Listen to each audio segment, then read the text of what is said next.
तो आज हम बात कर रहे हैं सर्कुलर मोशन की। इसके अंदर हम एक ऑब्जेक्ट को हम मान लेते हैं कि जो एक सर्कुलर मोशन कर रहा है, किसी सर्कुलर ट्रैक पे मूव कर रहा है। ठीक है, ये वो पार्टिकल है और इस सर्किल का रेडियस हम मान लेते हैं कैपिटल आर। इस पॉइंट को भी थोड़ी देर के लिए हम मान लेते हैं this is my point A. और इस पार्टिकल की जो वेलोसिटी है वो क्या है, इस सर्कल के टेंजेंशियल डायरेक्शन में है। अगर हम इस पॉइंट पे हम टेंजेंट ड्रॉ करेंगे तो वी नो इट दैट कि वेलोसिटी जो है वो टेंजेंट डायरेक्शन में है। और हम मान लेते हैं कि t टाइम बाद या dt टाइम बाद ये जो मेरा पार्टिकल है ये मेरा पहुंच गया है to the next position vb, और इस पॉइंट पर इसकी वेलोसिटी की डायरेक्शन रहेगी लेट्स सपोज दिस। तो हम क्लियरली देख सकते हैं कि वेलोसिटी की डायरेक्शन में चेंज आ रहा है, और जब भी वेलोसिटी की डायरेक्शन में चेंज आएगा तो इसको हम चेंज इन वेलोसिटी काउंट करेंगे, और उस हिसाब से हम ये कह सकते हैं कि ये जो मेरा ऑब्जेक्ट है ये एक एक्सेलरेशन क्रिएट कर रहा है। ठीक है, या इस ऑब्जेक्ट के अंदर कुछ ना कुछ एक्सेलरेशन आ रहा है। अब हम ये कह सकते हैं कि यहां से लेके यहां तक ऑब्जेक्ट ने सेंटर पोजीशन से, अगर मैं इनको पोजीशन वेक्टर मानूं ओ ए और ओ बी को, तो इनकी डायरेक्शन के अंदर एक चेंज आया, और वो चेंज कितना है थोड़ी देर के लिए हम मान लेते हैं डी थीटा चेंज आया है। तो ये जो मेरा वेक्टर है ओ ए वेक्टर जो है मेरा, ये भी मेरा एंगुलरली डिस्प्लेस हुआ है ओ बी पोजिशन पे, और ये एंगुलर डिस्प्लेसमेंट कितना है डी थीटा। इसके अंदर भी टाइम कितना लगा है, सेम टाइम लगा है। और मान लेते हैं ऑब्जेक्ट ने यहां से यहां तक जो डिस्टेंस ट्रेवल किया है वो कितना है ds। तो हम ये कह सकते हैं कि जो वेलोसिटी हमारे पास है वो कितना है v is equals to ds/dt। अच्छा, दूसरी इंपॉर्टेंट चीज ये है कि देखो यहाँ पर हम जानते हैं कि ये है लीनियर वेलोसिटी, और ऑब्जेक्ट अगर मूव करता है तो ऑब्जेक्ट के पास एक एंगुलर वेलोसिटी भी होती है, और एंगुलर वेलोसिटी को हम डिफाइन करते हैं ओमेगा से। एंगुलर वेलोसिटी को हम डिफाइन करते हैं ओमेगा से, और ओमेगा होता है rate of change of angular displacement. तो यहाँ पर ये जो चेंज आया है डिस्प्लेसमेंट का, भाई देखिए एक बात समझिए, जैसे हमारे लीनियर मोशन के अंदर डिस्प्लेसमेंट का काम s करता है, वैसे ही हमारे सर्कुलर मोशन के अंदर, रोटेशन के अंदर हमारा डिस्प्लेसमेंट का काम करता है थीटा। यहाँ पर हम s को मीटर में यूज करते हैं और थीटा को इधर हम रेडियंस में यूज करते हैं। ठीक है, तो इस हिसाब से आपकी ओमेगा की वैल्यू होगी D theta by D T. अब थोड़ी देर के लिए हमको समझना पड़ेगा। अब हम ये जानते हैं कि ये जो ds है, ये ds बेसिकली क्या है, अगर हम ध्यान से देखें तो ये मेरी लेंथ ऑफ आर्क है। जो मेरा आर्क AB है, आर्क AB जो है मेरा, इसकी जो लेंथ है वो है मेरी ds, राइट। तो हम ये भी जानते हैं theta is equals to arc upon radius. Theta is equals to arc upon radius, ये हम फॉर्मूला यूज करते हैं बहुत। जब हम 9th क्लास में थे, 10th में थे, तब से हम इस फॉर्मूला को यूज करते आ रहे हैं। Theta is equals to arc length upon radius of arc. ठीक है ना, तो वहां से हमने ये चीज यूज की है। अब हम क्या कर सकते हैं कि ये जो ds है, यहाँ पर जो ds है, इस ds की वैल्यू की जगह हम इसको पुट कर देंगे r डी थीटा। तो ये v मेरा बन जाएगा v is equals to r D theta by D T. अच्छा, अब ये जो D theta by D T है ये मेरा क्या होता है ओमेगा। तो हम यहाँ पुट कर सकते हैं v is equals to R omega. इस तरीके से मेरा एक लीनियर वेलोसिटी और एंगुलर वेलोसिटी के बीच में एक रिलेशन क्रिएट होता है v is equals to R times omega. अब हम आगे देखना चाहते हैं क्योंकि हमको मालूम है कि इस a पॉइंट पे वेलोसिटी इस डायरेक्शन में है, b पॉइंट पे इस डायरेक्शन में, तो ऑब्वियसली इस वेलोसिटी के अंदर डायरेक्शन का चेंज आ रहा है, और हम जानते हैं डायरेक्शन में चेंज आएगा तो हम बोलेंगे कि एक्सेलरेशन यहाँ पर हो रहा है। तो ऑब्जेक्ट में जो एक्सेलरेशन है उसको निकालने के लिए हमने यहाँ पर एक तो हमने डिस्प्लेसमेंट का हमने एक छोटा सा ट्राइंगल क्रिएट किया है कि हमने मान लिया ओ ए मेरा, ऑब्वियसली जो वेक्टर है ओ ए वेक्टर, ये मेरा आर वेक्टर है, ये भी क्योंकि रेडियस ऑफ सर्किल है तो ये भी let's suppose this is also R vector, और इन दोनों के बीच में जो एंगुलर डिफरेंस है वो है डेल्टा थीटा का। और अगर मैं ए और बी को यहाँ से यहाँ कनेक्ट कर दूंगा तो ये जो ए और बी के बीच में जो डिस्प्लेसमेंट है आपका, ये आपका डी आर है, और इस डी आर को मैंने यहाँ शो कर दिया है। सिमिलरली हम इन वेलोसिटी का भी, हम अगर एक वेलोसिटी ट्राइंगल बनाएंगे तो हम देख सकते हैं ये VB वाली डायरेक्शन, ये मेरा VA वेक्टर है, तो मैंने इसको ऐसे क्रिएट कर दिया है, VB मैंने इधर कर दिया है, या आप इसको ऐसे भी दिखा सकते हैं, this is your VA and this is your VB, और इन दोनों वेक्टर के बीच में भी ये एंगल जो होगा ये सेम एंगल होगा आपका d थीटा, राइट। और इन दोनों का जो रिजल्टेंट जो वैल्यू है वो कितना है, dV, उसको हम dV से रिप्रेजेंट कर रहे हैं। अब थोड़ा आप क्लोजली इसको देखेंगे तो आपको समझ में आएगा कि ये दोनों ट्राइंगल हैं, ये हमारे क्या है, similar triangle.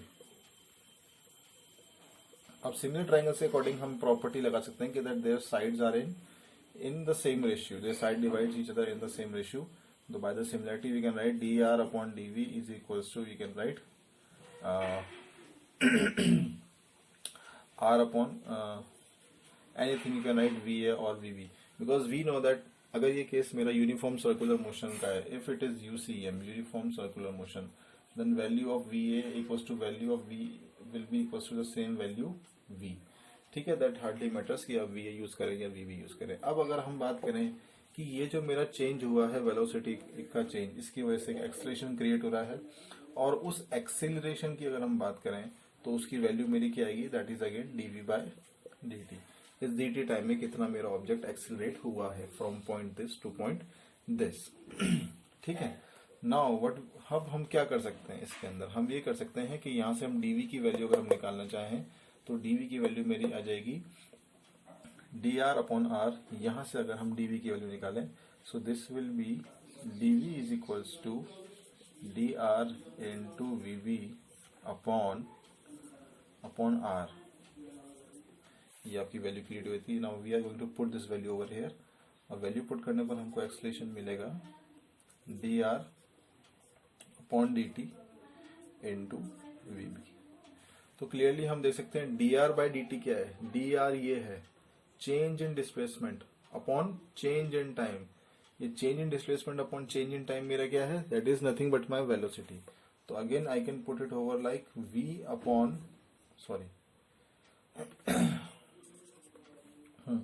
v upon r into vb।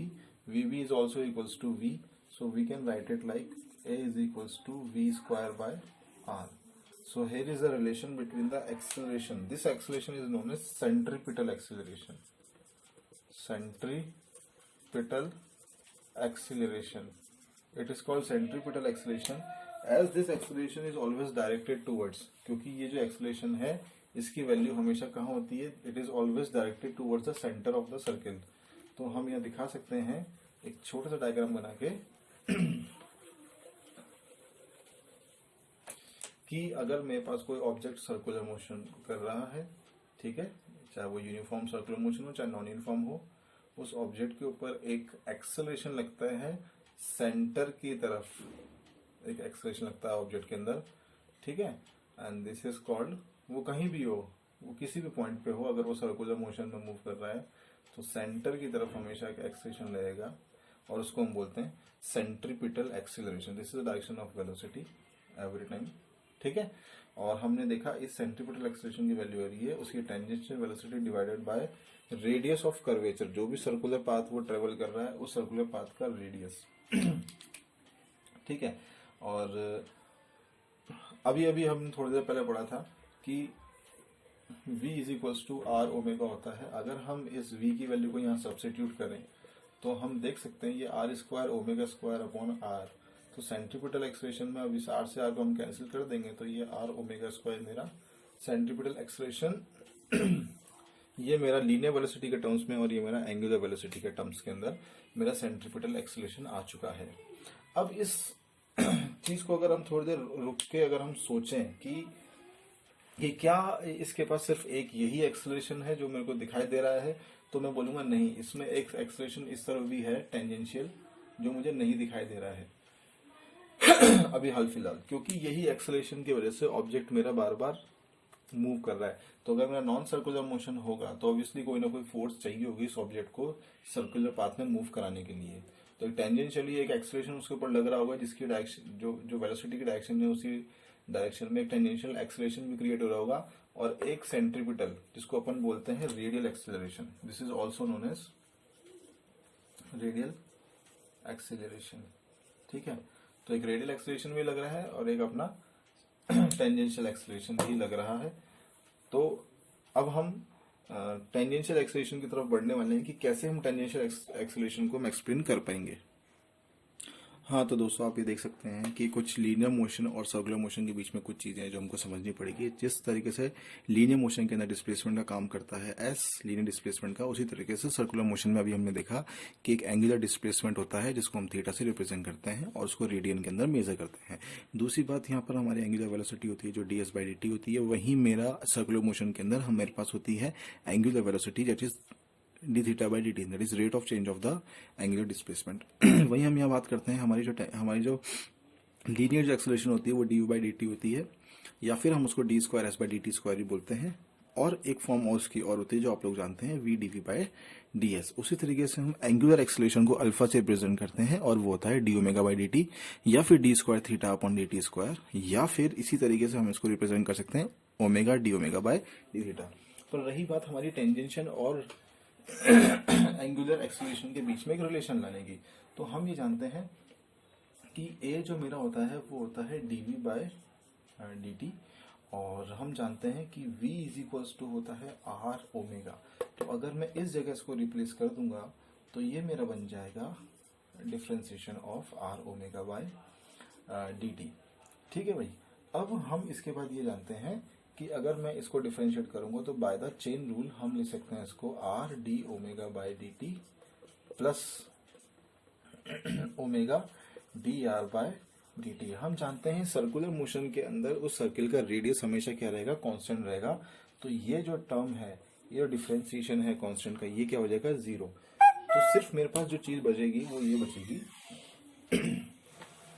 हम यहाँ देख सकते हैं कि हमारे पास सिर्फ ये बचेगा कि एक्सेलरेशन जो है मेरा, लीनियर एक्सेलरेशन जो है वो मेरा बचेगा only r d omega by dt।